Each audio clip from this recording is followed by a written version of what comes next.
وما خلقت الجن والإنس إلا ليعبدون.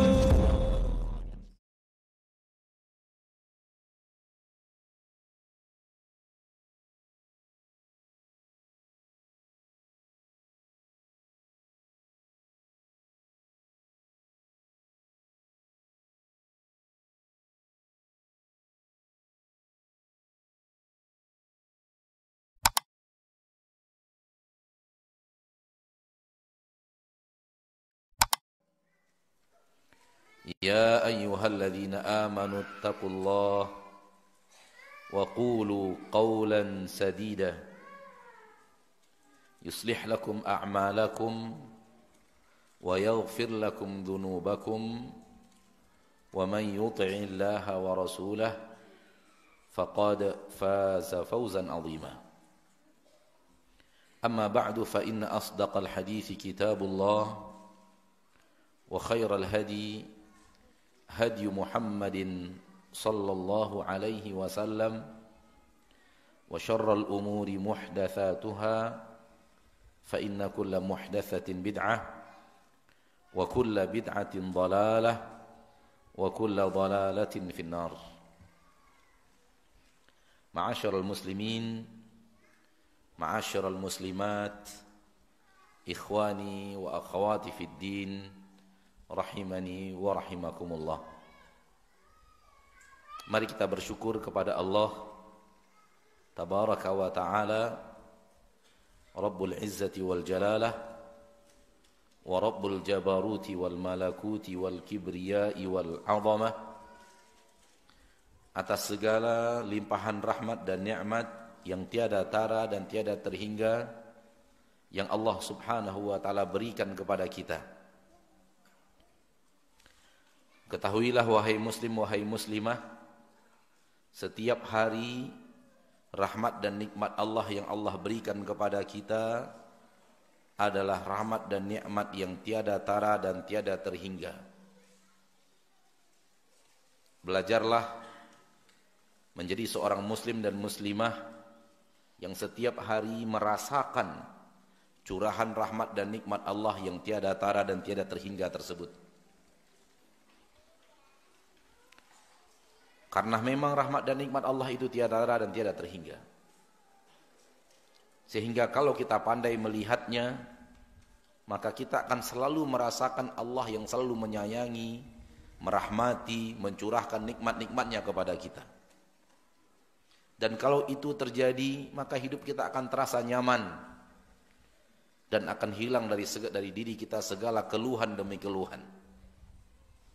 Karena orang yang selalu merasakan curahan rahmat dan nikmat Allah yang tiada tara, maka akan hilang dari lisannya keluhan kepada Allah subhanahu wa ta'ala. Salawat dan salam kepada Nabi kita tercinta, Rasul kita yang mulia, suri tauladan kita Nabi Muhammad bin Abdullah sallallahu alaihi wasallam. Seorang Nabi dan Rasul yang kita berusaha sekuat tenaga, sekuat kemampuan untuk mengikuti derap langkah beliau.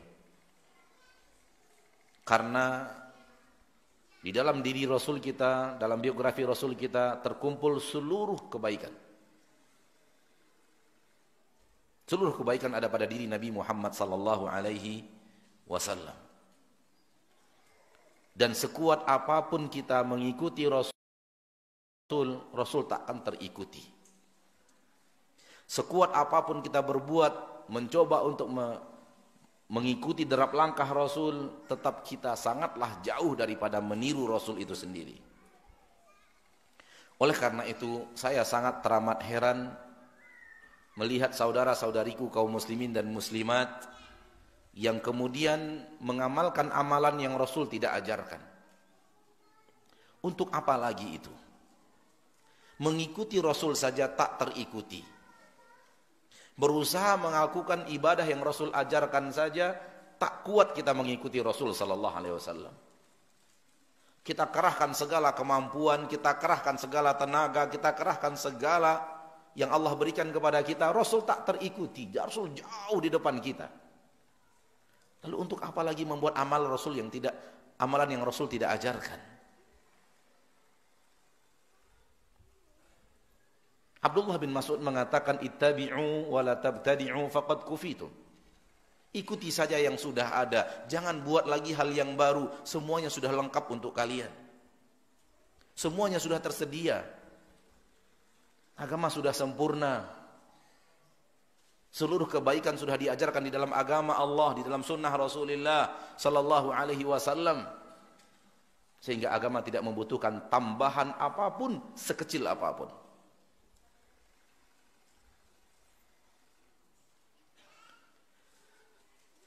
Baru saja saya ngomong, sudah ada yang mengambil foto. Saya harapkan tidak ada lagi yang mengambil foto setelah ini. Adanya kamera hanya untuk menyebarkan dakwah ke saudara-saudari kita di tempat yang lain. Atau untuk diulang berkali-kali supaya ada manfaatnya dan semoga menjadi ilmu yang bermanfaat setelah saya meninggal dunia. Adapun foto tidak ada gunanya, tidak bermanfaat.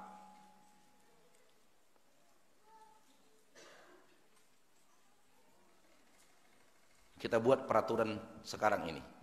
Siapa yang mau kita tangkap handphonenya baru boleh ambil besok. Deal?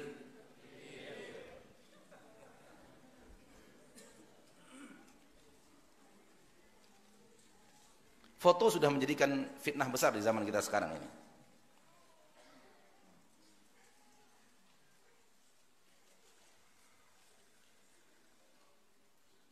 Subhanallah ya, iblis itu begitu hebat.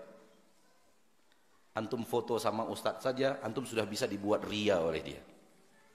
Nih, saya lagi foto sama ustadz fulan. Betul kan? Supaya tidak ria, jangan foto-foto.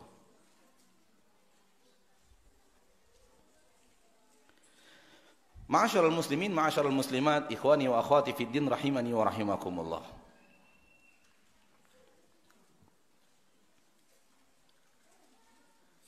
Dunia, tempat kita hidup ini, syarat dengan tipuan. Penuh dengan tipuan.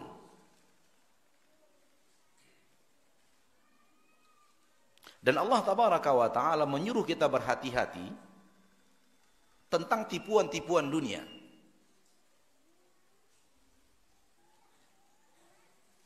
Allah berfirman di akhir surat Luqman,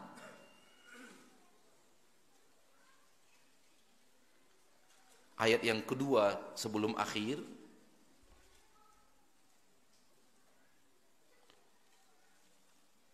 Allah berfirman, "Fala taghurrannakumul hayatud dunya, wala yaghurrannakum billahil gharur."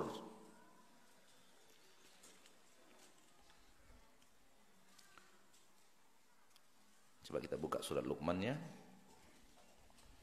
Ya ayyuhan nasu taqu rabbakum wakhshaw yawman la yajzi walidun an waladihi wala mauludun huwa jazin an walidihi syai'a. Inna wa'dallahi haqq fala taghurrannakumul hayatud dunya wala yaghurrannakum billahil gharur.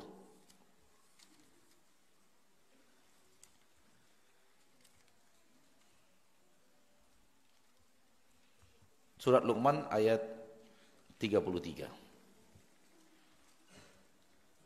Ya ayyuhan nasu taqu rabbakum, wahai manusia bertakwalah kepada Rabb kalian. Wakhshaw yawman la yajzi walidun an waladih. Takutlah kalian kepada hari di mana seorang anak, seorang ayah tidak bisa memberikan apapun kepada anaknya. Bisa memberikan apapun kepada anaknya. Wala mauludun huwa jazin an walidihi syai'a. Demikian juga seorang anak yang dilahirkan tidak mampu membuat manfaat, memberikan apapun kepada kepada ayahnya. Ini keadaan yaumul mahsyar, di mana seseorang tidak bisa berbuat apapun untuk seseorang. Seseorang tidak bisa memberikan manfaat apapun untuk seseorang. Termasuk Nabi kita tercinta Muhammad SAW masuk dalam ayat ini. Sehingga di dalam hadis yang sahih Nabi mengatakan kepada anaknya Fatimah, "Ya Fatimah binta Muhammad, wahai Fatimah anak Muhammad, salini min mali ma syi'ti." Minta hartaku di dunia ini terserah engkau minta. La ughni anki minallahi syai'a. Di akhirat aku tidak bisa memberikan manfaat apapun kepada engkau. Rasulullah SAW kepada anaknya sendiri Fatimah. Kenapa? Al-mulku yawma idzil lillah. Kekuasaan penuh hari itu milik Allah. Hari ini kita bisa memberikan sesuatu kepada orang yang kita cintai. Kita bisa memberikan harta yang kita miliki, kita bisa memberikan pertolongan tenaga, kita bisa memberikan ide-ide yang bermanfaat, kita bisa bantu dia dengan harta kita, dengan ide kita, dengan ilmu kita, dengan fikiran kita, dengan kekuasaan kita. Tidak berlaku seperti itu di akhirat. Jangankan untuk menolong orang lain, untuk berbicara saja kita tidak mampu di akhirat kalau tidak diizinkan Allah. La yatakallamuna illa man adzina lahur rahman. Mereka tidak akan bisa berbicara. Berbicara saja tidak sanggup. Tak bisa manusia berbicara. Illa man adzina lahur rahman.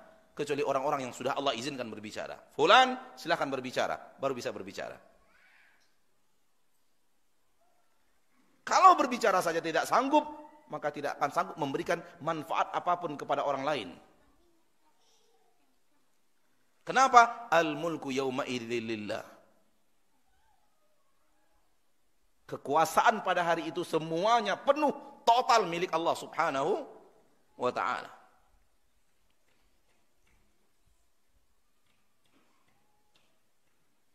Maka seorang ayah tidak bisa memberikan manfaat apapun kepada anaknya. Seorang anak tidak bisa memberikan manfaat apapun kepada ayahnya.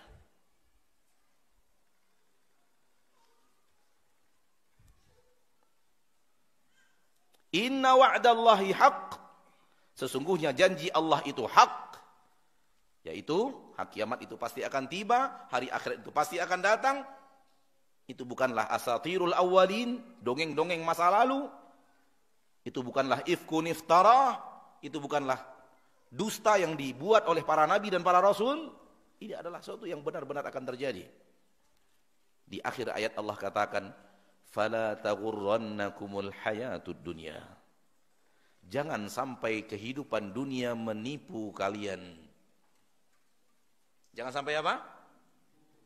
Kehidupan dunia ini, jangan sampai kehidupan dunia ini menipu kalian. Ini menunjukkan bahwa kehidupan dunia ini syarat dengan tipuan. Sehingga Allah ingatkan, hati-hati, dunia itu syarat dengan tipuan. Jangan sampai kalian tertipu oleh dunia itu. Wala yaghurrannakum billahil gharur. Dan jangan sampai si tukang tipu yang sangat sering menipu, jangan sampai dia menipu kalian. Dan maksud si tukang tipu adalah iblis, syaitan.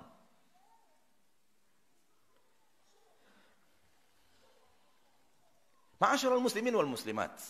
Kita hidup di dunia. Inilah dunia yang Allah katakan al-hayatud dunya, kehidupan dunia. Inilah dia yang sedang kita hadapi sekarang. Pertanyaannya adalah, apakah kita selalu merasakan was-was hidup di permukaan bumi, takut ditipu oleh dunia atau tidak? Allah sudah ingatkan. Allah sudah wanti-wanti. Allah sudah warning. Hai manusia yang tinggal di dunia, dia syarat dengan tipuan, jangan sampai tertipu. Mari kita introspeksi diri, apakah kita berjalan di permukaan bumi takut terjebak dalam tipuan dunia? Atau kita enjoy dalam kehidupan dunia ini? Tak ada aksi hati-hati. Tak ada aksi membuat benteng-benteng supaya tidak tertipu. Kalau kita tidak membuat aksi hati-hati, yakinlah tipuan itu akan masuk dalam hidup kita. Dia akan menipu kita.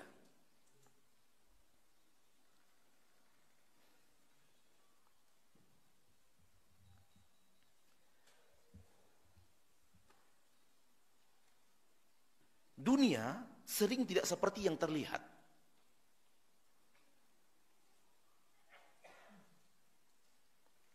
Sehingga ketika seseorang melihat sesuatu, dia mengira seperti itu. Namun sebenarnya tidak seperti itu.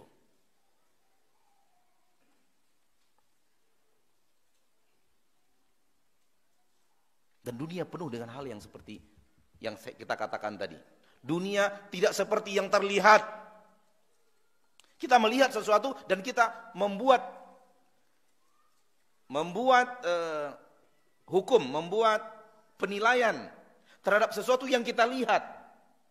Ternyata tak seperti yang kita lihat.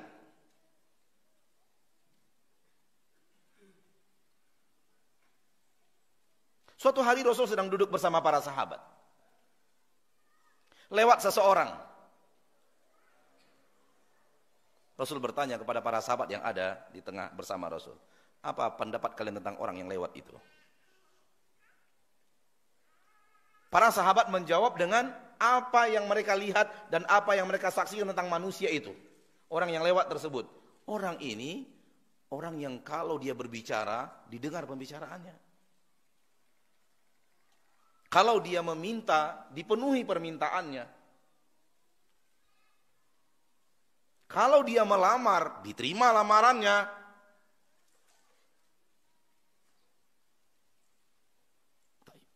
Tak lama setelah itu, lewat lagi seorang lelaki. Nabi SAW bertanya, apa pendapat tentang lelaki yang lewat ini? Lalu para sahabat, orang ini kalau berbicara tak didengar orang. Kalau dia minta sesuatu, tak diberi orang. Kalau dia melamar, malas orang menikahkan putrinya dengan dia. Lihat, penilaian manusia terhadap apa yang mereka lihat. Penilaian manusia terhadap zahir kehidupan yang mereka saksikan dengan mata kepala mereka sendiri. Si fulan, orangnya terhormat, kaya raya, orangnya disegani, orangnya dimuliakan, kalau dia berbicara akan didengar, kalau dia memberikan syafaat akan pertolongan akan diberikan syafaat itu, pertolongan itu akan diterima, kalau dia minta sesuatu akan diberikan, kalau dia mengkhidbah putrinya orang tidak akan nolak khidbahannya.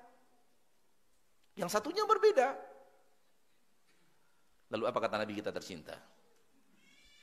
Orang ini yang kedua lebih baik daripada orang itu walau sepenuh bumi.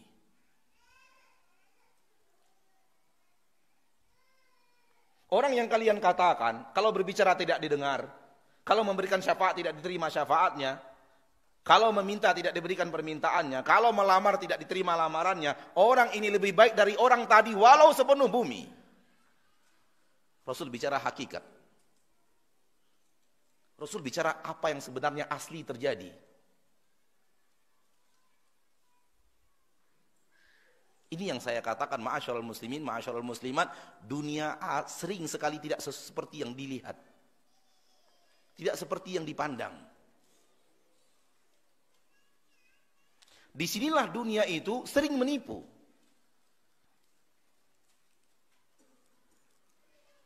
Karena kita menilainya dari apa yang kita lihat, ternyata tidak seperti yang terlihat.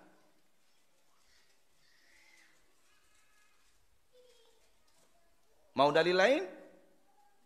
Mau dalil berikutnya? Rasulullah SAW menyembelih seekor kambing. Lalu mengatakan kepada istrinya Aisyah, bagi-bagikan kambing ini wahai Aisyah. Lalu Rasulullah pergi, ada urusan di luar rumah dan pulang ke rumah. Dan bertanya tentang kambing tadi. Bagaimana kambing tadi wahai Aisyah?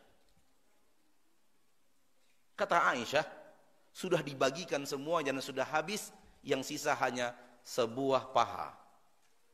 Karena Rasul suka paha. Sudah habis kata Aisyah dan tidak tersisa kecuali paha. Kata Nabi kita tercinta SAW, tersisa semuanya kecuali paha. Apa kata Rasul kita tercinta? Tersisa semuanya kecuali paha yang belum tersisa. Faham? Yang diinfakkan itulah yang tersisa. Karena yang diinfakkan kekal abadi di surga sehingga dia tersisa. Zahir penampilan, zahir penampakan dunia yang sudah dibagi-bagi, hilang, habis, tak tersisa. Itulah yang habis. Yang tersisa apa yang nampak? Tinggal satu paha lagi yang masih ada. Kata Nabi, masih ada semuanya, tinggal satu paha ini yang belum tersisa, belum habis. Bukan belum habis, apa maksudnya? Tersisa semuanya kecuali paha ini, apa maksudnya itu? Semuanya sudah kekal, semuanya sudah ada, semuanya sudah permanen kecuali yang satu ini. Kecuali paha ini. Ketika Aisyah mengatakan tentang zahir dunia sudah habis semuanya, tersisa yang satu paha ini, kata Rasulullah SAW, tersisa apa? Tersisa semuanya kecuali yang paha ini. Dibalik oleh Nabi SAW. Baik, kalau kita kemudian terjemahkan dalam harta kita. Kita punya harta 1 juta. Kita infakkan 600.000. Kita akan berkata, uang saya habis 600.000, sisanya 400.000. Tidak demikian. Uang saya 600.000.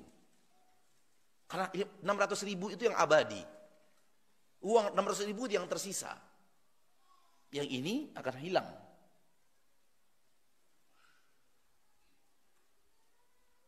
Ini dia ma'asyarul muslimin, ma'asyarul muslimat, saudaraku, saudariku kaum muslimin dan muslimat rahimani wa rahimakumullah. Dunia tidak seperti yang terlihat.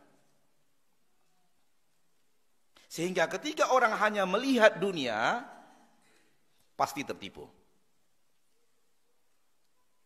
Supaya tidak tertipu bagaimana? Ini dia.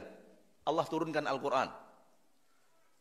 Allah utus Nabi kita tercinta Muhammad sallallahu alaihi wasallam. Untuk apa? Untuk menerangkan kepada kita apa yang sebenarnya terjadi.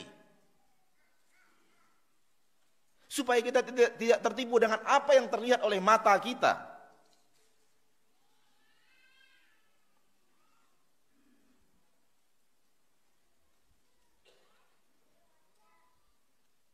Orang mengira harta yang dia infakkan sudah habis.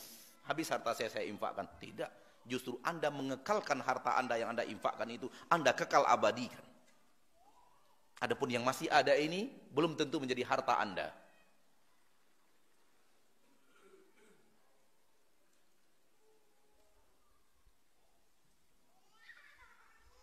Ma'asyiral muslimin, ma'asyiral muslimat. Kalau Anda paham yang seperti itu, silahkan jabarkan dalam kehidupan Anda di dunia ini dan perhatikan.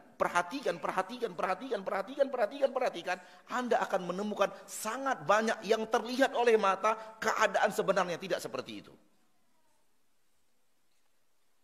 Keadaan sebenarnya tidak seperti itu. Anda akan bisa mendatangkan bukti-bukti lain, contoh-contoh lain dalam kehidupan dunia ini, di mana pandangan mata manusia yang terjadi tidak seperti yang mereka lihat.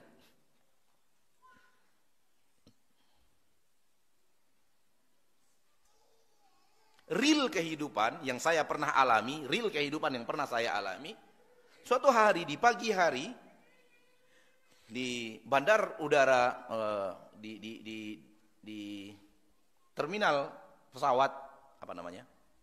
Bandara, di bandara Pekanbaru, di hari Senin pagi, sekitar pukul 7 pagi, itu datang pesawat Garuda mendarat dari Jakarta. Turunlah penumpang-penumpang, kelihatan dari pakaiannya mahal, sepatunya mahal, tasnya tas mahal, jam-jam mahal, dan mereka itu adalah karyawan-karyawan perusahaan minyak yang bekerja di perusahaan 14 hari, kemudian pulang ke kampungnya di Jakarta, di Bekasi 14 hari. Pergi kerja 14 hari, pulang 14 hari. Mereka, shiftnya mereka seperti itu. 14 hari bekerja, 14 hari di rumah. 14 hari bekerja, 14 hari di rumah. Ketika itu. Dan namanya karyawan perusahaan perminyakan, gajinya gede. Sehingga penampilannya sangat necis. Datang saja sudah pakai pesawat Garuda. Yang menanti, yang menunggu di bandara itu mobil Land Cruiser. Mobil LC menunggu di situ. Untuk mereka naiki dan mereka berangkat ke tempat mereka bekerja. Orang yang tidak tahu, orang yang hanya memandang zahir akan mengatakan, wow, luar biasa. Nikmat sekali orang ini. Bekerja di perusahaan minyak, gajinya gede, pakaiannya necis, mahal, naik pesawat, pergi kerja naik pesawat, ditunggu oleh mobil Land Cruiser. Orang akan melihat seperti itu. Tanyakan kepada dia sendiri, bagaimana perasaan Anda? Kalau boleh sih, saya jangan terbang pakai Garuda. Biar saya tetap bersama anak istri saya di Bekasi. Kalau boleh saya, hati kecilnya, dia tidak mau pergi ke tempat kerjanya itu. Karena tempat kerjanya di tengah hutan. Tak berjumpa manusia kecuali karyawan di situ saja. Hanya ketemu pohon-pohon, hutan, kemudian ketemu teman kerja. Ketemu pohon di hutan, kemudian ketemu teman kerja di mess hall-nya. 14 hari lamanya di tengah hutan. Hati kecilnya dia kalau bisa jangan dijemput oleh pesawat Garuda, kalau bisa jangan dijemput oleh Land Cruiser, dia ingin duduk bersama istrinya di rumah. Paham apa yang maksud? Dan kenapa saya berani mengatakan itu? Karena saya ikut numpang di mobil Land Cruiser-nya itu. Untuk pergi dakwah di tempat kerjanya mereka. Ternyata yang Anda lihat, orangnya necis, pakaiannya mahal, jam tangannya mahal, sepatunya mahal, terlihat naik pesawat. Mereka inginnya jangan naik pesawat. Jangan dijemput mobil Land Cruiser itu. Dunia tak seperti yang Anda lihat. Dan itu real kehidupan.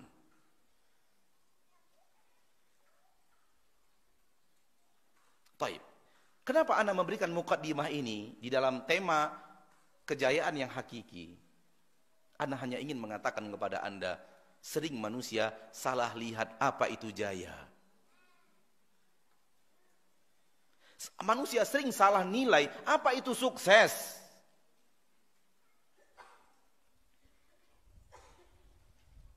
Dan sangat banyak manusia yang salah memberikan penilaian tentang kesuksesan, tentang kejayaan.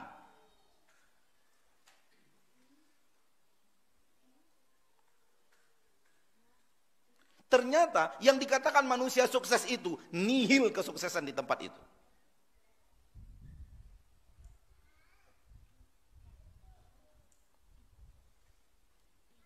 Itu kaitannya kenapa Ana membawakan mukadimah itu untuk tema tersebut.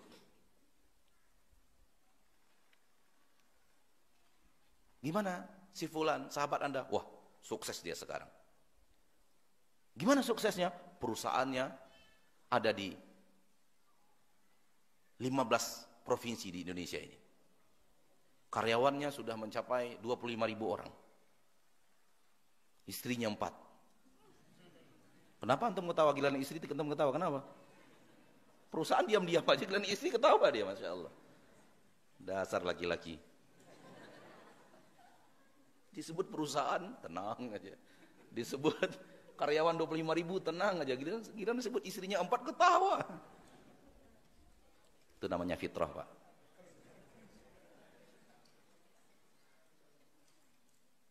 Manusia mengira sukses. punya perusahaan besar, cabangnya di 15 provinsi, jumlah karyawan 25.000. Tanyakan kepada orang yang punya perusahaan itu, bagaimana Anda dengan perusahaan Anda? Dia akan menjawab, puyeng.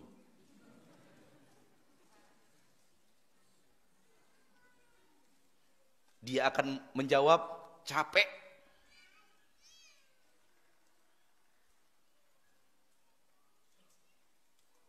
Anda mengatakan bahwa mereka nikmat di atas mobil-mobil mewahnya, mereka tidak merasakan kenikmatan apapun di atas mobil mewah itu.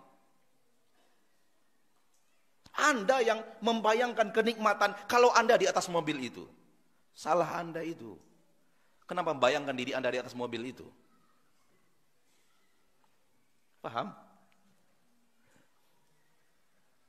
Kenapa? Karena kita bertemu mereka. Mereka yang duduk di atas mobil mewah itu, kita ketemu mereka. Demi Allah, mereka tidak lagi merasakan mewahnya mobil itu. Tahu antum kenapa? Karena di atas mobil mewah itu palanya pusing mikirkan karyawan. Apalagi waktu lockdown kemarin itu. Itu para pengusaha puyeng semua itu. Illa man rahimahumullah, kecuali orang-orang yang Allah rahmati.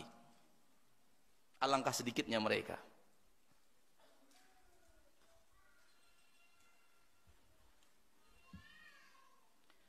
Ketika seseorang di zaman kita ini diresmikan sebagai presiden Indonesia, ketika seseorang itu benar-benar diresmikan menjadi gubernur di salah satu provinsi, dia akan sujud syukur, kemudian membuat acara syukuran di rumahnya.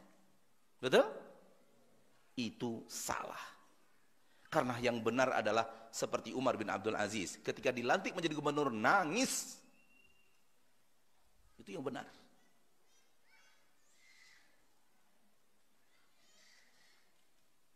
Itu yang benar.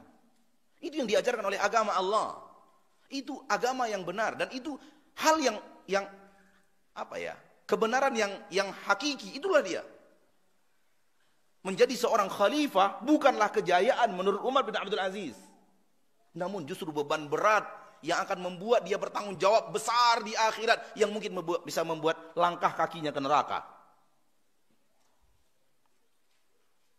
Dulu orang-orang saleh dilantik menjadi pemimpin, inna lillahi wa inna ilaihi raji'un, bukan alhamdulillah. Kenapa orang sekarang dilantik kemudian alhamdulillah? Karena terkena tipuan dunia.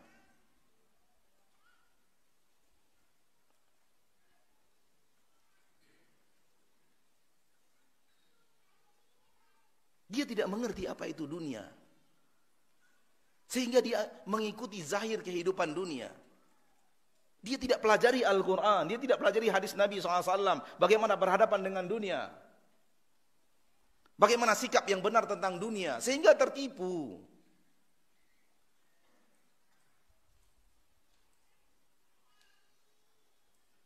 Kalau mereka telah mendapatkan dunia, dalam arti kata telah menikmati dunia dan kenikmatan dunia itu, dan mereka tertipu di saat mereka telah menikmati dunia itu, maka yang lebih tertipu lagi adalah orang-orang seperti antum. Sudahlah tidak dapat merasa itulah kejayaan dunia. Antum ruginya 2 kali. Semoga setelah kajian ini bisa taubat. Ini tipikal-tipikal manusia-manusia mencari harta orang nih. Si fulan berapa kekayaannya, sekali tendang dapat duit berapa dari klubnya. Ini wajah-wajahnya kayaknya. Untuk apa antum cerita itu? Untuk apa antum baca itu? Untuk apa antum dengarkan video-video yang seperti itu? Berapa kekayaan si fulan pemain bola, berapa kekayaan si fulan pemain bulu tangkis, berapa kekayaan si fulan, berapa harga seekor kuda milik si fulan? Untuk apa? Untuk apa? Si fulan punya mobil harganya 16 miliar, satu saja 16 miliar. Si fulan punya ini harganya sekian, fulan punya ini harganya sekian.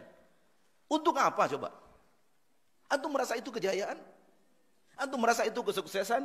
Antum tidak beriman kepada Al-Quran kalau demikian adanya. Al-Quran tidak mengatakan itulah kesuksesan. Pernah Allah mengatakan dalam Al-Quran, Qarun itu orang sukses? Sementara kekayaannya tak bisa dihitung. Wa inna mafatihahu latanu'u bil usbati ulil quwwah. Ma inna mafatihahu latanu'u bil usbati ulil quwwah. Kunci-kunci gudang kekayaan Qarun itu apabila dikumpulkan, disuruh beberapa orang yang bertenaga ekstra ngangkatnya, nggak sanggup ngangkat itu. Itu baru ngangkat kuncinya saja. Gudangnya punya kunci toh? Satu gudang. Kalau sebesar masjid ini, satu gudang sebesar masjid ini, kemudian disusun lemari, di rak-rak lemari itu tersusun emas batangan 24 karat, itu kuncinya masih diangkat pakai jari kelingking, akhi. Kunci yang pakai jari kelingking ini, harta di dalamnya hampir tak terhitung. Kumpulkan kunci-kunci itu, sehingga beberapa orang, bukan satu orang, beberapa orang punya tenaga ekstra, suruh ngangkat nggak sanggup. Dalam bahasa kita, beberapa orang atlet angkat berat, suruh angkat nggak sanggup. Tapi Allah tidak pernah mengatakan dia orang sukses.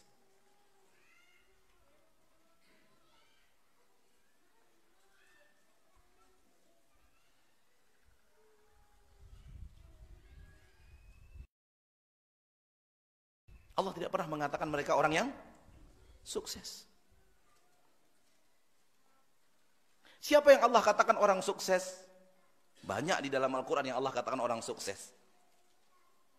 Di antaranya firman Allah di dalam Al-Quran surat Al-Hashr.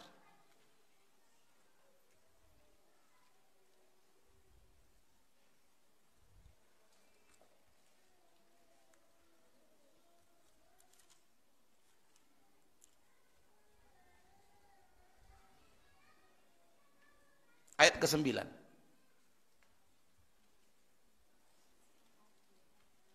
Di antaranya orang sukses. Allah sebut di dalam Al-Quran surah Al-Hashr ayat ke-9.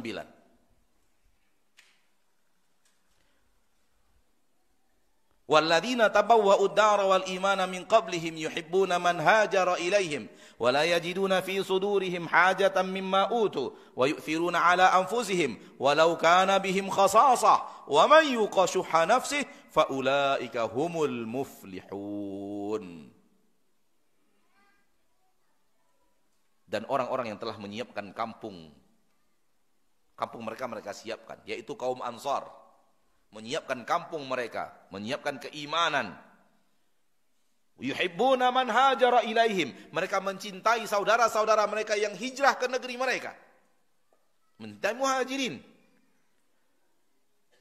Wala yajiduna fi sudurihim hajatan mimma utu, mereka tidak lagi menemukan di hati mereka ada sedikit ganjalan terhadap apa yang telah mereka berikan, harta yang mereka berikan kepada saudara mereka. Di hati mereka tidak ada lagi ganjalan apapun. Dengan legowonya, dengan ikhlasnya mereka memberikan harta mereka. Akhi, aku punya 2 kebun. Kebun yang pertama itu, kebun yang kedua ini. Silakan pilih, akhi, antum mau kebun yang mana? Ambil yang antum mau, sisanya buat ana. Akhi, ana punya 4 rumah. Rumah yang pertama ini, rumah yang kedua ini, ketiga ini, keempat ini. Pilih 2 rumah untuk antum ambil. 2 rumah lagi buat ana. Itu yang terjadi.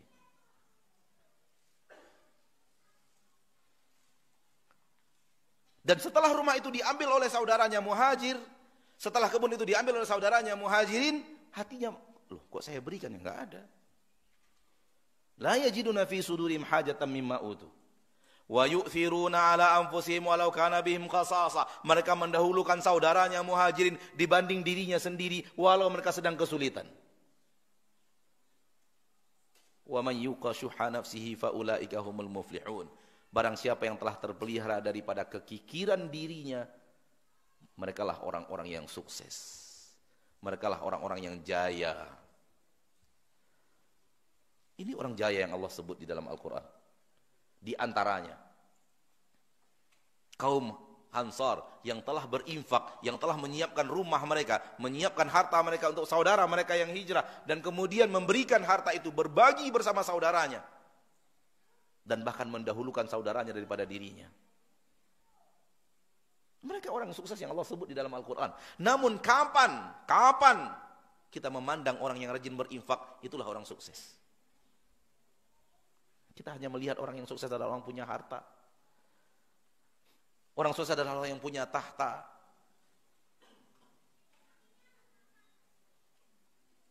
Kita hanya melihat orang sukses itu adalah orang yang punya perusahaan banyak, punya harta melimpah, punya rumah gedung, punya mobil mewah.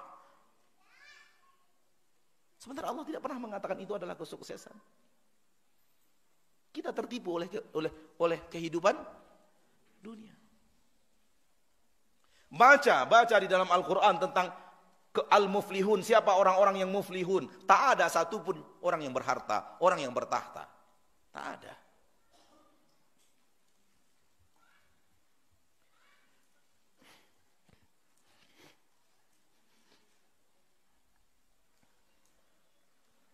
Surah Al-Baqarah ayat 5. Ulaika ala hudam min rabbihim wa ulaika humul muflihun. Mereka berada di atas petunjuk Rabb mereka. Merekalah orang-orang sukses. Merekalah orang-orang yang jaya. Berarti orang jaya adalah orang yang berjalan di atas petunjuk.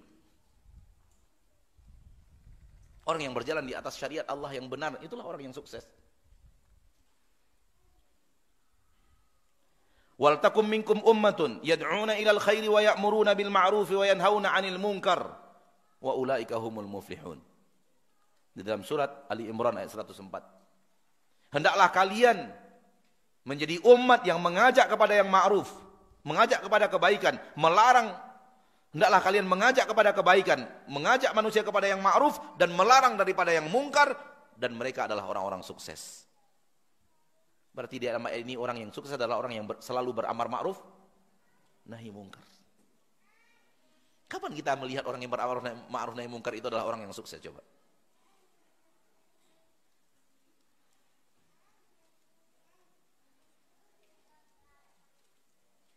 Surat An-Nur ayat 51. Innama kana qaulal mu'minina idza du'u ila Allahi wa rasulihi liyahkuma bainahum ay yaqulu sami'na wa ata'na wa ulaika humul muflihun.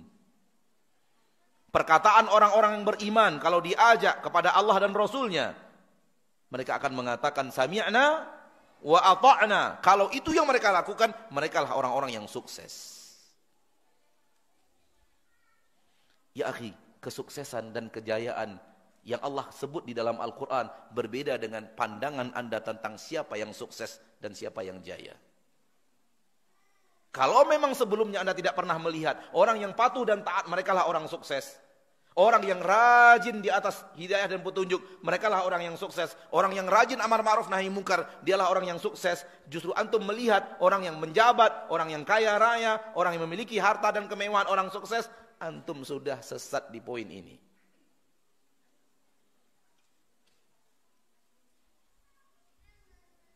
Antum sudah keliru.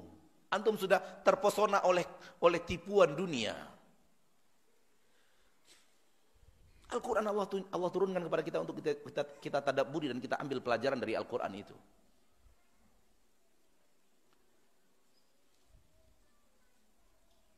Maka rubah cara pandang tentang kejayaan hakiki. Rubah cara pandang tentang kesuksesan yang sebenarnya itu apa. Anda harus berlatih, belajar untuk melihat orang yang sedang sholat, orang yang sedang sujud lebih hebat daripada orang yang sedang bergelimang harta dan tidak sholat. Anda harus berlatih sampai Anda bisa melihat orang yang sedang membaca Al-Quran itu lebih baik dari orang yang sedang transaksi miliaran rupiah. Karena inilah kejayaan yang hakiki. Inilah kesuksesan yang sebenarnya. Adapun itu tak pernah Allah sebut sebagai kejayaan dan kesuksesan.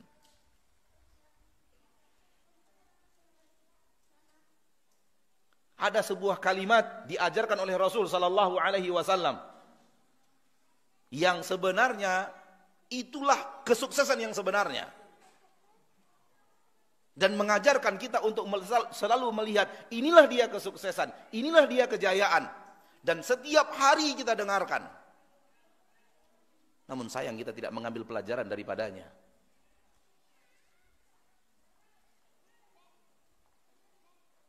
Mau mendengarkannya?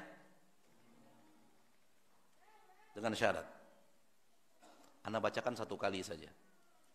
Yang tidak hafal saya usir keluar majelis.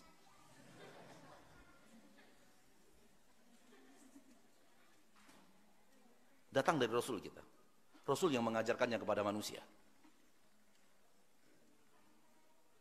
Namun Anda bacakan cukup 1 kali. Nanti Anda tanya, fulan coba baca. Kalau terbukti dia tidak hafal, kita usir keluar dari majelis ini. Siap?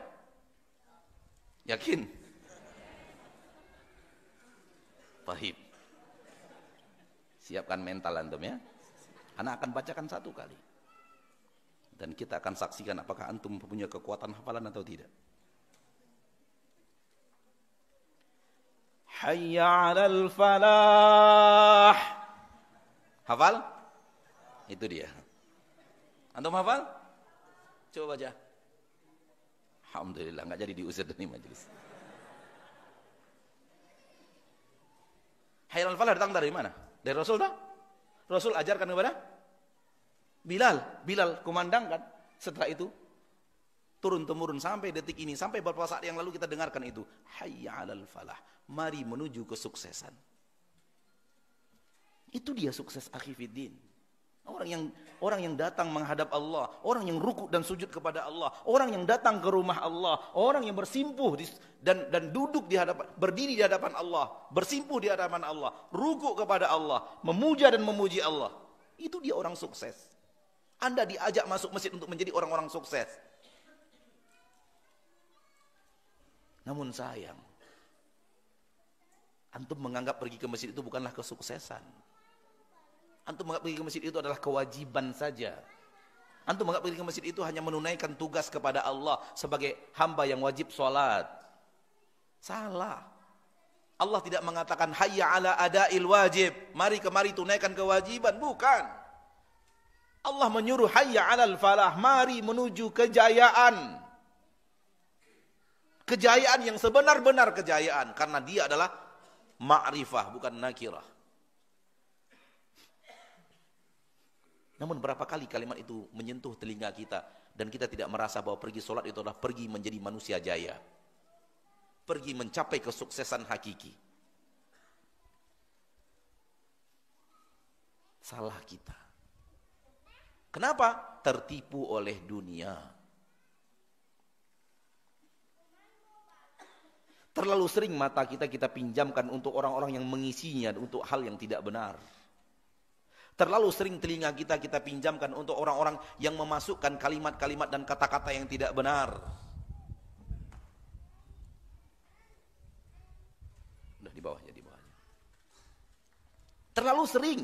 Sehingga akhirnya apa? Hayya 'alal falah yang setiap hari dikumandangkan datangnya dari Rasulullah datang dari Allah, kalimat itu tak kita anggap sebagai kesuksesan.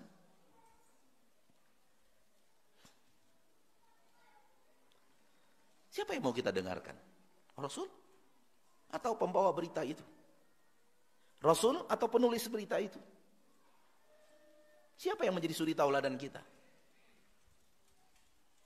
Siapa yang akan kita siapkan hati kita untuk masuk kepada dalam hati itu sesuatu yang akan memberikan manfaat untuk hati itu? Sesuatu yang akan mempengaruhi hati itu. Maka saya ingin mengajak saudaraku, berhenti melihat harta orang. Berhentilah. Dan penyakit itu menyebar. Penyakit itu menyeluruh. Penyakit itu diidap oleh banyak orang. Ada yang luar biasa parahnya, ada yang akut, ada yang sudah hampir mati. Ada yang benar-benar mati mengejar itu. Sehingga tidak tahu lagi siapa dirinya, siapa keluarganya, siapa orang-orang di kiri dan kanannya. Tak tahu lagi yang mana tanah orang, yang mana yang tanah dia. Tak tahu lagi yang mana istri orang, yang mana yang istri dia, nggak tahu lagi dia udah. Ini manusia-manusia mati. Mati mengejar kekayaan yang semu, hilang, tak ada artinya.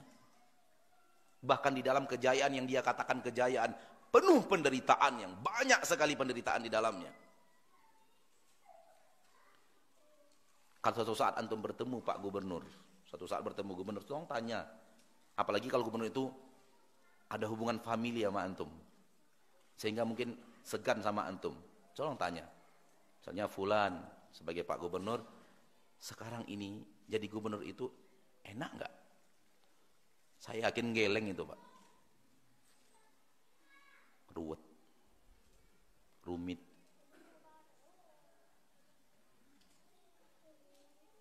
Antum tahu kenapa seorang pemimpin datang di sebuah kota, disiapkan mobil yang sangat banyak, tak tahu mobil mana yang dia masuki, bahkan mobil yang dia masuk itu pun dibuat anti peluru, dan kemudian jalanan harus kosong, tak boleh ada kemacetan, sehingga seluruh jalan-jalan cabang harus ditutup dulu supaya dia bisa melaju dalam kecepatan tinggi. Antum tahu kenapa itu? Karena dia ketakutan. Kalau tidak takut, dia akan seperti Umar bin Khattab, berjalan malam hari mengelilingi rumah penduduk. Hanya dia saja dan seorang maulanya, seorang pengiringnya.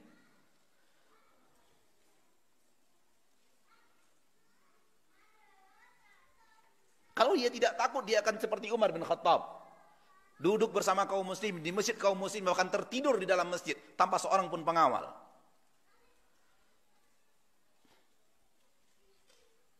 Menurut antum, hidup penuh dengan ketenangan seperti Umar bin Khattab sebagai pemimpin, hidup penuh ketakutan karena terlalu banyak musuh, mana yang lebih enak? Mana yang penuh penderitaan? Nilai sendiri. Maka jangan tertipu. Jangan tertipu oleh dunia ini. Dunia ini syarat tipuan. Jadikan Al-Quranul Karim, jadikan Nabi SAW, jadikan para sahabat dan orang-orang soleh biografi mereka yang akan menerangkan kepada kita apa itu dunia ini. Semoga bermanfaat. Cukup sampai di situ materinya, kita lanjutkan dengan tanya jawab. Sekiranya ada yang antum ingin tanyakan, silakan ditulis. Tulis ya. Ya, ditulis di atas secari kertas. Dan tolong jangan kecil-kecil tulisannya, dan tolong jangan panjang, dan tolong jangan masalah poligami.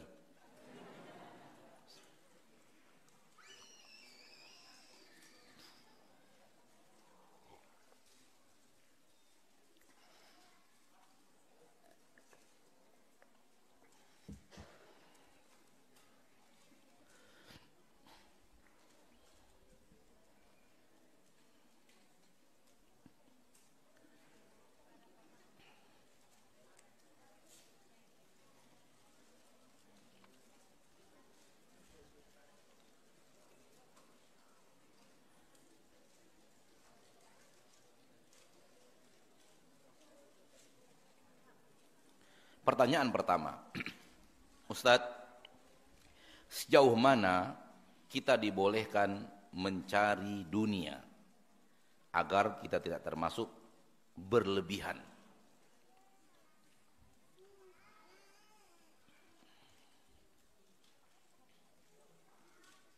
Islam tidak pernah bertabrakan dengan kenikmatan dunia. Islam tidak pernah bertabrakan dengan kekayaan dunia. Tak pernah bertabrakan. Islam tak pernah mengatakan kepada umatnya, syariat Islam tidak pernah ada di dalamnya aturan kamu nggak boleh jadi orang kaya, kamu nggak boleh punya rumah gedung, kamu tak boleh punya mobil mewah, nggak ada.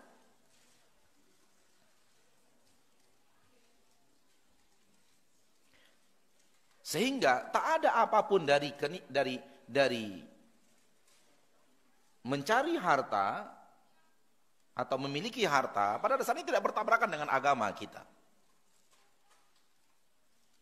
Namun yang bertabrakan dengan agama kita adalah mencari harta dengan cara yang haram. Itu yang bertabrakan dengan agama kita. Mencari harta dengan cara yang haram. Islam tidak bertabrakan dengan kaya, asal kekayaannya di jalan yang halal. Berapa yang Anda dapatkan penghasilan tak pernah bertabrakan dengan agama Islam. Mau sehari penghasilannya hanya 5.000, mau sehari penghasilannya 50 ribu, mau sehari penghasilannya 500 ribu, mau sehari penghasilannya 5 juta, mau sehari penghasilannya 50 juta, mau sehari penghasilannya 100 juta, tak pernah bertabrakan dengan agama Islam. Dengan syarat halal. Silakan.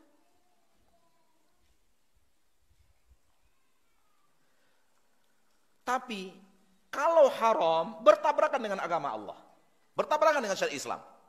Penghasilannya sehari cuma 5 ribu, haram, bertabrakan. Penghasilannya sehari ada 50 juta, haram, bertabrakan.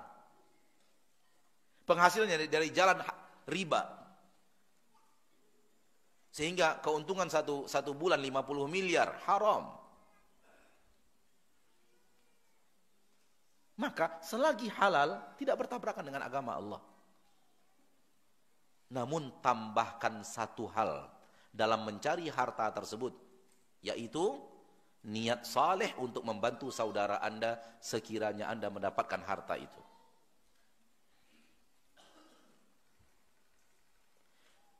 Imam Abdullah bin Mubarak Al-Marwazi, seorang ulama tabi'in yang memiliki banyak kemuliaan dan kehebatan. Salah satunya ternyata beliau adalah saudagar kaya. Saudagar kaya raya, perniagaannya besar.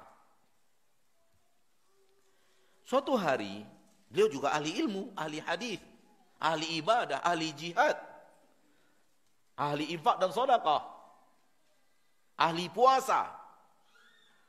Sehingga dalam biografi Abdullah bin Mubarak Al-Marwazi itu disebutkan para sahabat berkata kepada Abdullah bin Mubarak Al-Marwazi, kalau beliau adalah tabi'in berarti bertemu para sahabat, toh?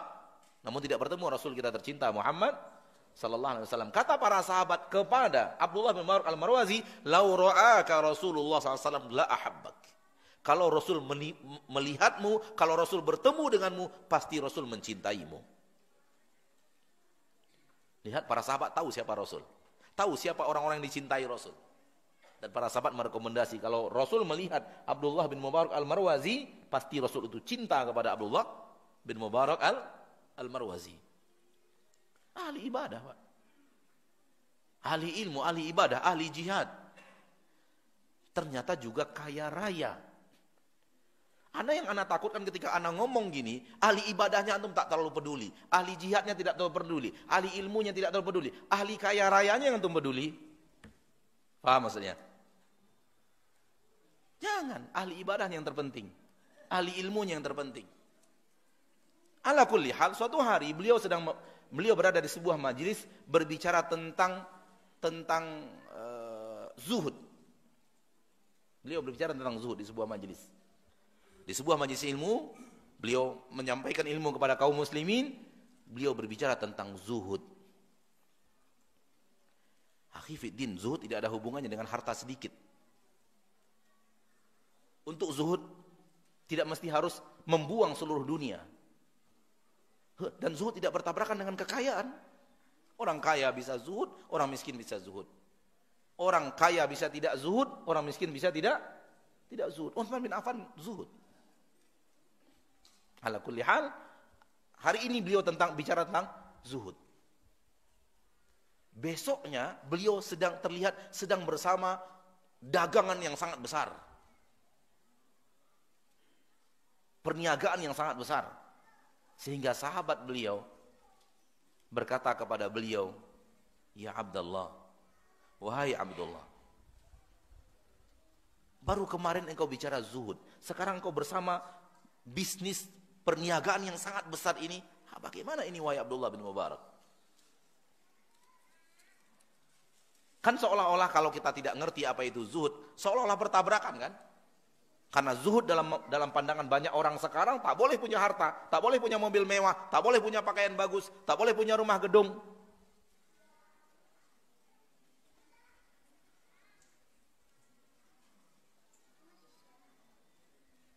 Tapi itu salah. Namun sahabat Abdullah bin Mubarak Al-Marwazi itu ingin orang lain mendengar apa jawaban beliau. "Ya Abdullah, wahai Abdullah, kemarin engkau bicara zuhud, sekarang engkau bersama perniagaan yang sangat besar. Jawaban Abdullah bin Mubarak Al-Marwazi rahimahullah, masih banyak saudara-saudara kita kaum muslimin membutuhkan bantuan.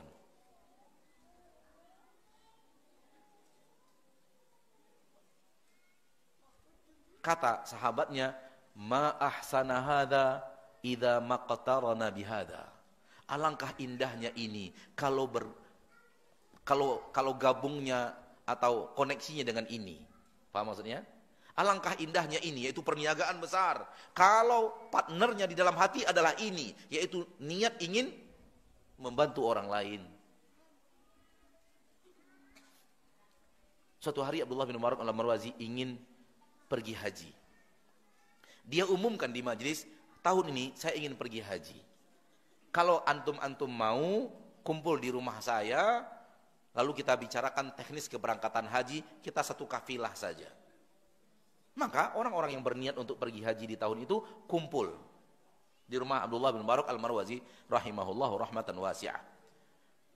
Kata beliau di forum pertemuan rencana untuk berangkat haji itu, kata beliau, daripada kita berangkat dan kemudian bawa harta masing-masing, menurut ana kata beliau, kita kumpulkan harta kita, biar saya yang kelola untuk pemberangkatan ini.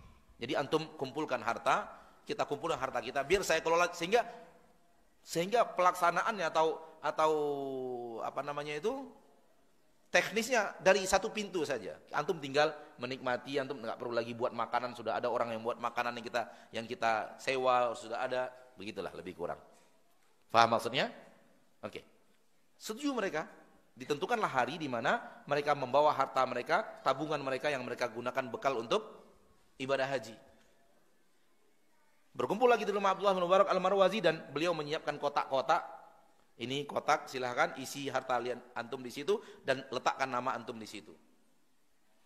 Udah selesai, udah mereka pulang, berangkatlah kafilah haji ini, ya, satu kafilah saja, ya, di komandonya di bawah ahli ilmu ini Abdullah bin Mubarak Al-Marwazi, dan kemudian ya konsumsinya dari beliau, beliau yang mengelolanya gitu loh.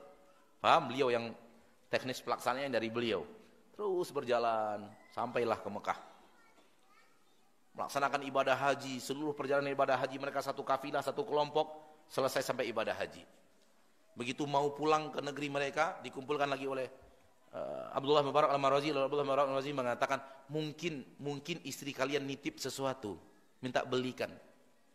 Kalau memang ada, ingat-ingat, minta kepada saya dinar dan dirhamnya biar saya berikan supaya kalian bisa belanja oleh-oleh untuk istri kalian.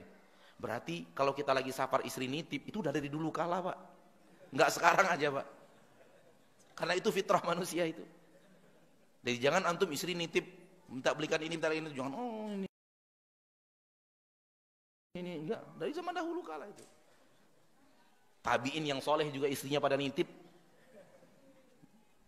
Ya, disampaikan oleh Abdullah bin Mubarak, mungkin keluarga kalian minta belikan sesuatu di kota Mekah untuk dibawa pulang. Kalian sungkan mungkin minta uangnya ke saya, minta saja nggak apa-apa, diminta. Sudah diberikan uangnya, terus mereka ini murid-muridnya beliau, karena beliau ulamanya di kampungnya. Sudah dibelikan, berangkat lagi, pulang lagi ke negerinya, sampailah di rumah, sampai di kampung mereka, sampai di rumah mereka masing-masing selamat walafiat. Sudah selesai. Berjalan beberapa waktu, seolah-olah tidak ada kejadian apapun. Karena sudah selesai. Dan mereka ridho, mereka rela, mereka ridho dengan pengelolaan dana mereka melihat apa yang mereka berikan sesuai dengan apa yang mereka dapatkan, begitu kira-kira. Nah, diam, urusan selesai. Senyap, tak ada, seolah tak ada apa-apa. Tak ada yang protes, tak ada yang merasa dicurangi atau dirugikan. Selang berapa lama setelah itu, beliau kembali mengumumkan, yang kemarin berangkat haji bareng saya, malam ini berkumpul di rumah saya. Lalu berkumpul lagi mereka semua di rumah Abdullah bin Mubarak Al-Marwazi.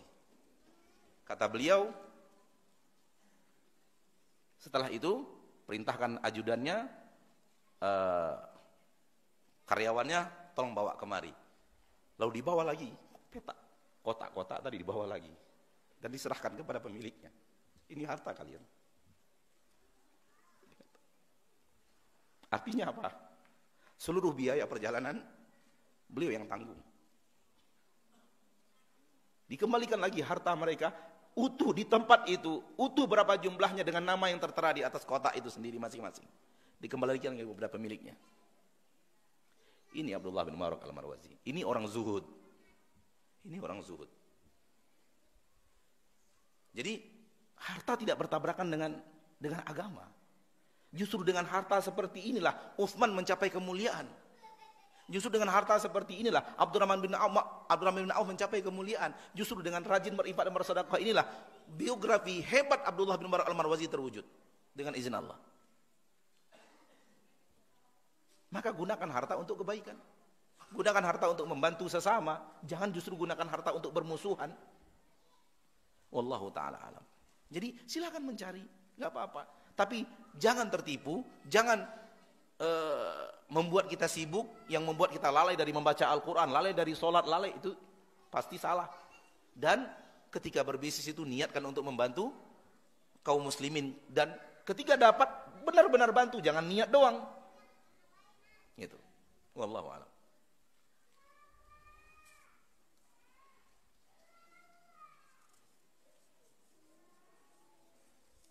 Apakah mendidik santri itu termasuk amar ma'ruf nahi mungkar?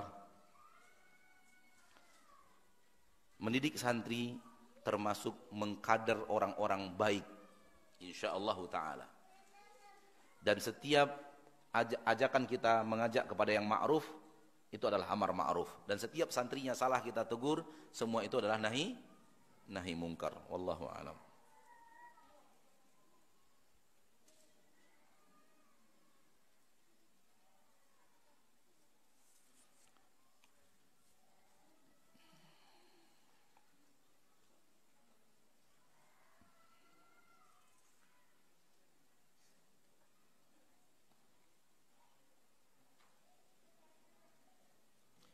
Bisakah Ustadz berikan kami pertanyaan yang bisa menjawabnya, dikasih hadiah umroh gratis bersama Ustadz?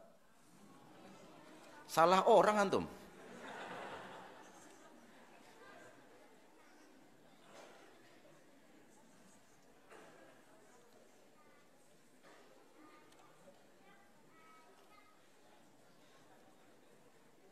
Apakah perbuatan Rasul sallallahu alaihi wasallam saat bertanya tentang dua orang yang lewat di hadapan beliau, apakah itu tidak termasuk ghibah?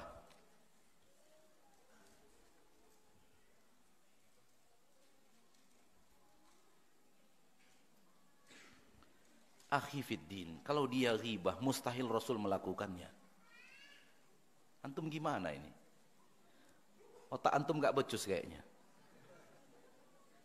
Kalau itu ghibah, mustahil Rasul melakukan ghibah. Rasul tidak terjebak dalam dosa kecil, apalagi dosa besar. Rasul Anda manusia suci. Rasul Anda orang yang dijaga oleh Allah, tidak terjerumus dalam dosa besar dan dosa kecil. Lalu antum bertanya apakah itu ghibah? Kalau itu ghibah, nggak mungkin Rasul lakukan. Rasul tidak pernah berbuat kesalahan apapun dalam hidupnya. Maka berarti itu bukan ghibah, akhi fiddin.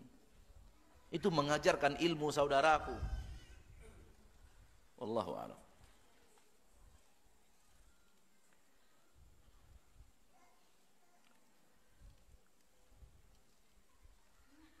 Ustadz, apa obat hati yang salah menilai dunia dan sudah terlalai olehnya?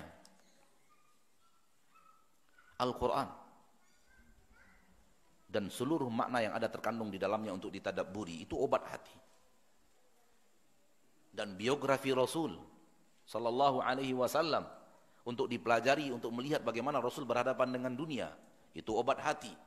Biografi orang-orang saleh, bagaimana mereka berkorban untuk agamanya dengan harta dan dunianya, dengan jiwa dan raganya, itu semua obat hati.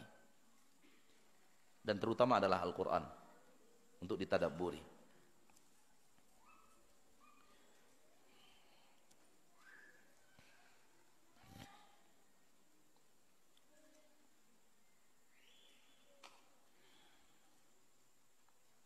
Bagaimana caranya agar kita tidak takut dengan masa depan? Takut dengan sesuatu yang belum pasti akan terjadi adalah kebodohan.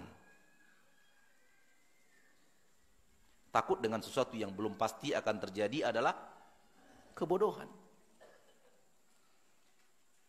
Saya ini mau pergi naik sepeda motor dari sini ke Semarang. Tapi saya takut tabrakan. Terus akhirnya apa? Akhirnya saya naik juga walau takut. Itu namanya bodoh.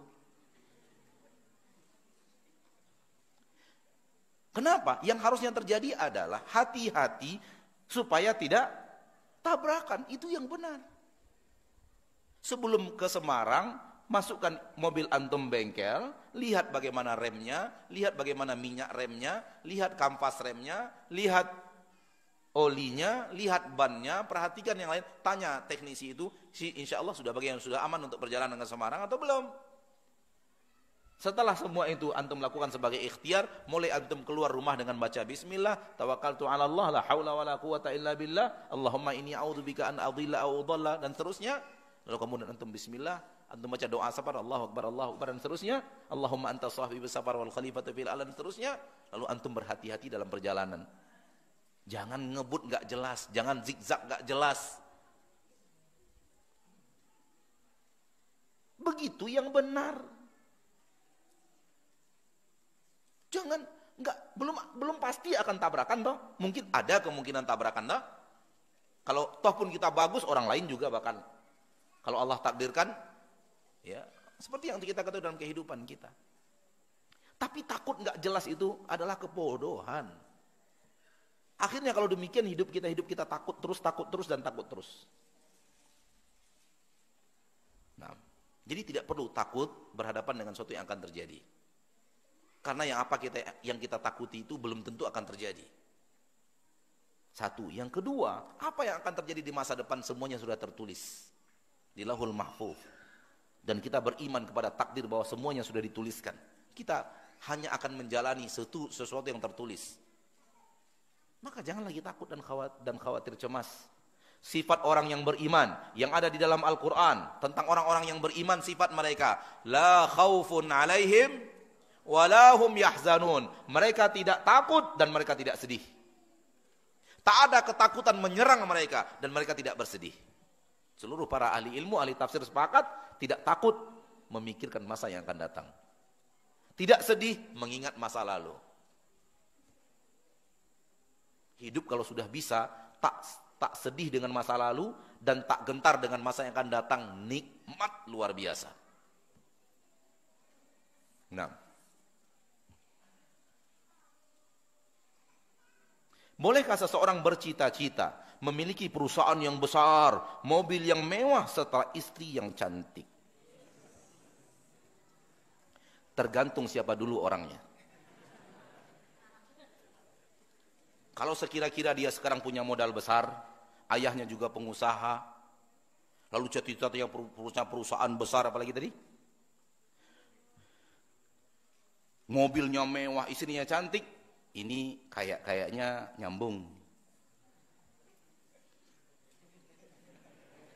Tapi kalau antum kayaknya nggak nyambung, itu namanya ngayal.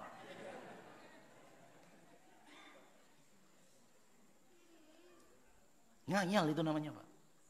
Kalau nggak nyambung, contoh, ayah saya misalnya pemilik perusahaan, namun belum terlalu besar perusahaannya, karyawannya baru sekitar 1.000 orang, belum terlalu besar lah gitu. Dia ingin menjadikan karyawannya menjadi 15.000 misalnya. Nggak jauh hayalannya, tinggal dia buka cabang sana, buka cabang sini, terima karyawan, gitu kan? Terus Anda gimana? Saya punya cita-cita punya karyawan 25.000. Lalu Anda siapa? Saya anak karyawan. Terlalu jauh, namanya ngayal. Pak, Bu, hidup yang enak itu cita-citanya pendek. Hidup yang enak itu cita-citanya pendek dan singkat. Itulah hidup yang enak. Boleh punya cita-cita, tapi pendekkan saja cita-cita itu. Sekira-kira gampang dapatkan cita-cita itu. Antum ingin cita-citanya dapat kan? Antum ingin cita-cita tercapai kan? Maka jangan jauh-jauh. Orang kafir dan orang-orang yang meniru orang kafir, yang menyuruh antum menggantungkan cita-cita di langit. Supaya apa? Supaya nggak kekejar. Hidup antum akhirnya rakus mengejar cita-cita di langit sampai mati nggak terkejar.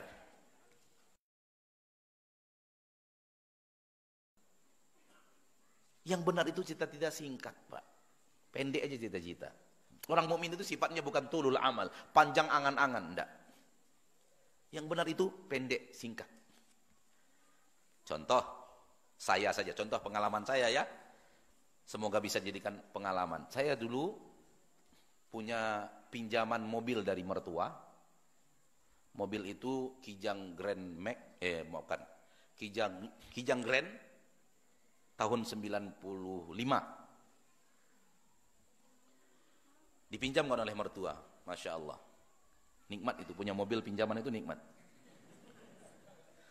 Asal gak direcokin.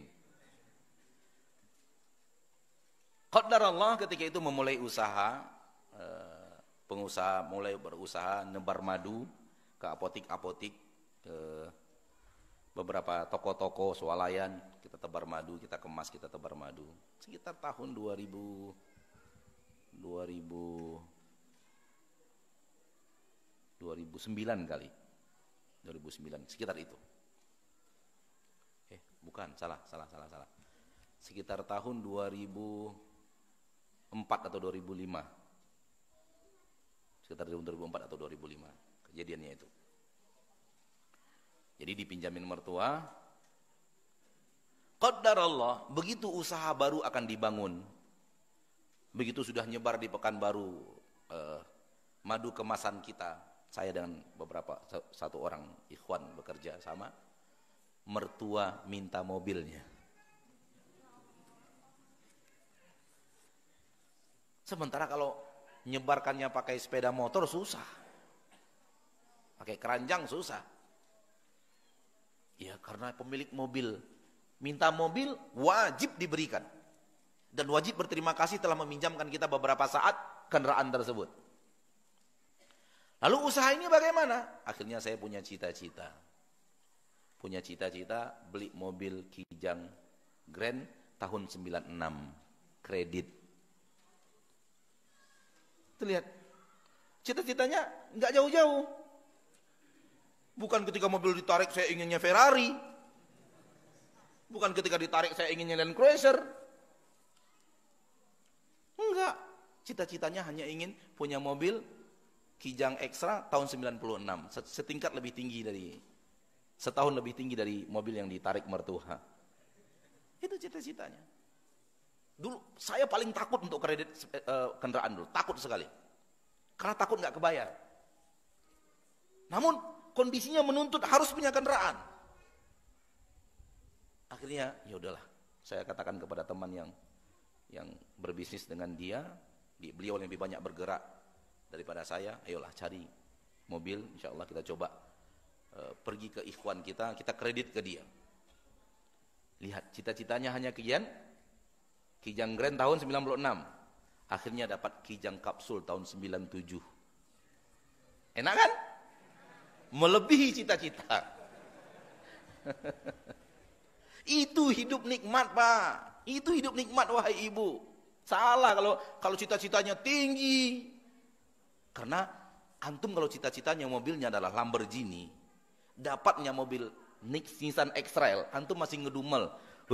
Nissan X-Trail padahal inginnya Lamborghini. Dapat nikmat Nissan X-Trail pun masih ngedumel. Masih belum tembus cita-citanya. Akhirnya antum jadi orang kufur nikmat. Pengen istri cantik, rupanya nggak cantik.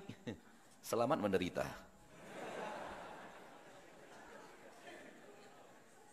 Maka yang penting cari istri yang salihah dan dapat istri yang salihah. Istri yang salihah itu kalau ditatap membuat kita senang. Kalau berbicara membuat kita senang. Dia orangnya amanah. Dan ketika melihat dia kita nggak muntah. Udah cukup. Cukup. Tapi kalau sampai muntah pula melihat dia, jangan nikahi dia. Ya udah cukup itu. Pokoknya jangan pasang target yang aneh-aneh. Ya, ada seorang datang kepada Ustaz, tolong carikan saya istri. Kriteria bagaimana? Kalau bisa solehah Ustaz, itu yang paling penting. Baik. Terus kalau dia keluarga baik-baik, terus ya saya maunya dia cantik Ustaz. Oke, cantiknya begini. Terus apa lagi? Kalau bisa anak orang kaya Ustaz. Ustaznya bilang kalau dapat anak dulu yang nikahi bukan antum. Wanita langka itu. Sudahlah soleh, hafal Quran, keturunan kaya raya, cantik. Keluarganya keluarga baik-baik, wanita langka itu. Ya. Maka cita-cita jangan ditinggi-tinggikan. Menderita antum nanti. Percayalah. Orang yang tak tercapai cita-citanya menderita. Dan Rasul tidak pernah mengajarkan kita untuk buat cita-cita tinggi-tinggi. Kecuali di surga. Cita-cita tinggi itu untuk di surga. Rasulullah SAW mengatakan, "Idza sa'altumullahal jannah fas'aluhul firdaus, fa innaha a'lal jannah, wa awsatul jannah, wa fawqaha arsyur rahman." Kalau kalian minta surga kepada Allah, minta surga firdaus. Karena dia surga yang paling tinggi, surga yang paling istimewa. Dan yang atasnya, atapnya adalah wasaqfuha arsyur rahman. Atapnya adalah arsy Allah yang maha pengasih. Itu dia yang benar, cita-cita tertinggi letak di surga Allah subhanahu wa ta'ala. Di surga pun, surga tertinggi minta. Itu gak apa-apa itu, kejarlah cita-cita tertinggi itu. Tapi di cita-cita dunia jangan.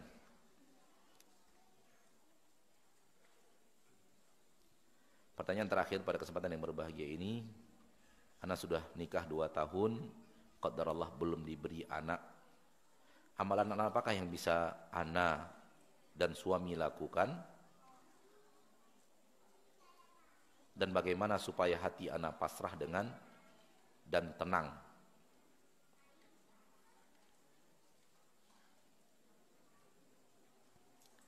Rumusnya gampang. Gampang diucapkan dan perlu latihan untuk mengamalkannya. Yaitu, jangan biasakan mata kita melihat kekurangan kita, kelebihan orang lain. Itu obatnya. Jangan biasakan matamu, wahai muslim, wahai muslimah, terlatih untuk melihat apa yang Anda belum punya, yang orang lain punya. Biasakan dirimu, matamu untuk menatap hal yang Anda punya, yang orang lain tidak punya.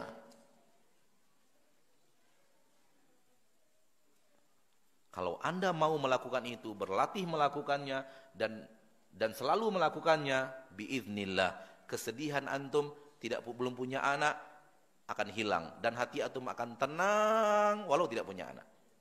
Kenapa? Ya karena mata antum tidak terbiasa, tidak terlatih untuk melihat, saya belum punya anak, sahabat sudah punya anak. Saya belum punya anak, teman sudah punya anak. Saya belum punya anak, guru saya sudah punya anak. Saya belum punya anak, murid saya sudah punya anak. Enggak terlatih untuk itu. Namun justru Anda terlatih sebaliknya. Saya punya hafalan 15 juz, mereka tidak punya hafalan sama sekali. Saya bisa bahasa Arab, dia tidak bisa bahasa Arab. Bukan untuk dibangga-banggakan, bukan untuk sombong-sombongan, tapi di dalam hati bermainnya itu. Saya bisa melihat, dia nggak bisa melihat. Dia buta. Saya alhamdulillah punya ini, dia tidak punya. Saya punya ini, dia tidak punya. Saya punya ini, dia tidak punya.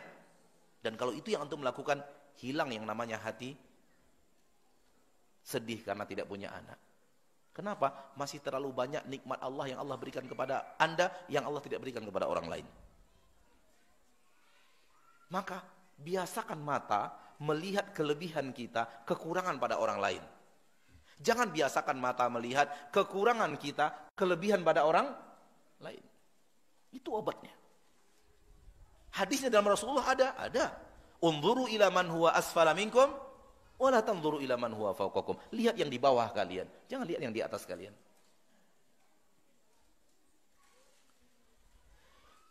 Kalau Allah berikan antum pilihan, karena minta anak terus dan tidak bersyukur atas nikmat Allah yang lain, Selalu minta anak saja kepada Allah dan tidak bersyukur kepada nikmat yang lain. Kalau Allah berikan kepada antum pilihan, aku berikan engkau anak, namun aku ambil seluruh tulang belulangmu. Mau? Mau enggak? Kenapa enggak jawab? Mau enggak kira-kira? Berarti tulang belulang kita lebih hebat daripada nikmat anak. Saya berikan kepada anda nikmat anak, saya cabut nikmat mata. Mau? Berarti nikmat mata lebih hebat daripada nikmat anak. Saya berikan anda anak, saya buat anda tuli dan tidak mendengar. Mau? Enggak. Berarti nikmat pendengaran lebih hebat daripada nikmat dapat anak. Kemana selama ini nikmat-nikmat itu antum tidak perhatikan? Ada darah, ada daging, ada jantung, ada paru-paru, ada pankreas, ada ginjal. Ada nikmat oksigen, ada nikmat kehidupan, ada nikmat kesehatan. Kenapa semua nikmat itu hilang hanya gara-gara nggak punya anak? Tidak punya anak. Kalau antum tidak mandul, berarti masih ada kesempatan tidak punya anak. Antum baru 2 tahun, anak 6 tahun nggak punya anak. Allah yang mengatur. Sudah pergi ke rumah sakit, kepada dokter spesialis, sudah urut-urut kampung, dan semua mereka mengatakan nggak ada masalah, anak sehat, istri sehat, alhamdulillah tidak mandul. Namun 6 tahun nggak punya anak. Allah yang ngatur. Antum baru 2 tahun, cemen.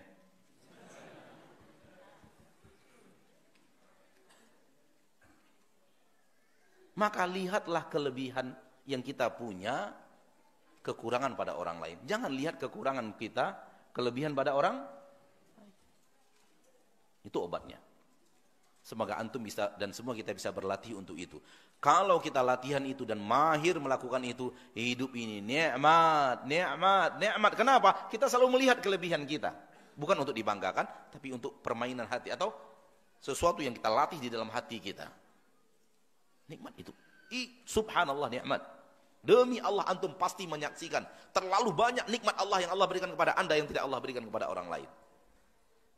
Sampai anda pergi di atas mobil hari hujan, nampak saudara-saudara anda yang berteduh karena pakai sepeda motor, anda merasakan nikmat sekali, ya Allah punya mobil. Pernah merasakan nikmat itu ketika hujan?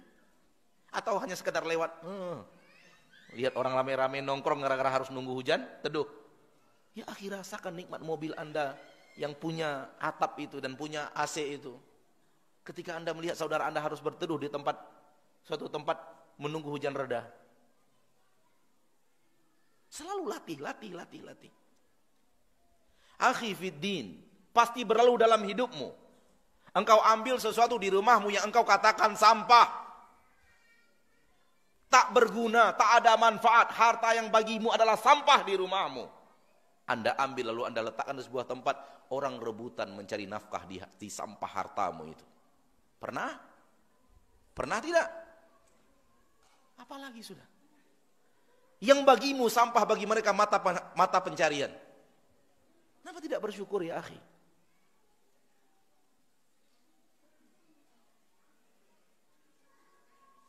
Semoga kita semua berhasil untuk melatih diri. Sampai di sini pertemuan kita pada kesempatan yang berbahagia ini, dan kita berdoa semoga Allah tabaraka wa taala menjadikan kita hamba-hambanya yang pandai bersyukur kepadanya, menjadikan kita umat Nabi Muhammad SAW yang benar-benar mengikuti sunnah Nabi SAW, dan semoga Allah tabaraka wa taala mewafatkan kita semua di atas husnul khatimah. Subhanakallahumma wa bihamdika asyhadu an la ilaha illa anta astaghfiruka wa atubu ilaik. Wassalamualaikum warahmatullahi wabarakatuh.